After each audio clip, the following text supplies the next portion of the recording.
தட்டை, சீடை, முறுக்கு, ரிப்பன் பக்கோடா, அதிரசம், என்ன வேணாலும் செய்யுங்க. ஒரே ஒரு 5 லிட்டர் இதய மந்த்ரா கடல் எண்ணெய் பேக் ஒரு மாசம் முழுசுக்கும் அத்தனை சமையல் முடிச்சு விடலாம். இதய மந்த்ரா.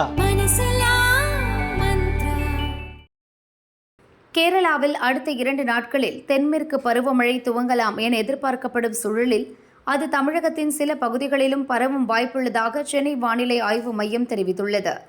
மத்திய கிழக்கு அரபிக்கடலில் நேற்று உருவான காற்றழுத்த தாழ்வு பகுதி இன்று ஆழ்ந்த காற்றழுத்த தாழ்வு பகுதியாக நிலவுகிறது. இது வடக்கு திசையில் நகர்ந்து அடுத்த 24 மணி நேரத்தில் காற்றழுத்த தாழ்வு மண்டலமாக வலுவடையக்கூடும்.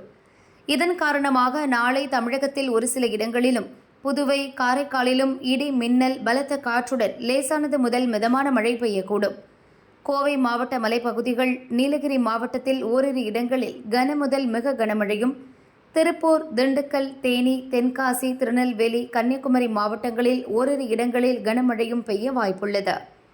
25, 26 ஆகிய 2 நாட்கள் கோவை, நீலகிரி மாவட்டங்களில் அதி கனமழைக்கான ரெட் அலர்ட் விடுக்கப்பட்டுள்ளது.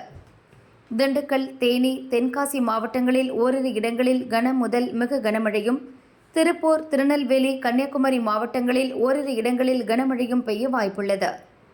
சென்னையை பொறுத்தவரை அடுத்த 48 மணி நேரத்திற்கு வானம் ஓரளவு மேகமூட்டத்துடன் காணப்படும். நகரின் ஒரு சில பகுதிகளில் இடி, மின்னலுடன் கூடிய லேசானது முதல் மிதமான மழை பெய்ய வாய்ப்புள்ளது. மத்திய மேற்கு மற்றும் அதனை ஒட்டிய வடக்கு வங்கக்கடல் பகுதிகளில் மேலும் ஒரு காற்றழுத்த தாழ்வு பகுதி வரும் 27ஆம் தேதி வாக்கில் உருவாகக்கூடும் என்றும் சென்னை வானிலை மையம் அறிவித்துள்ளது.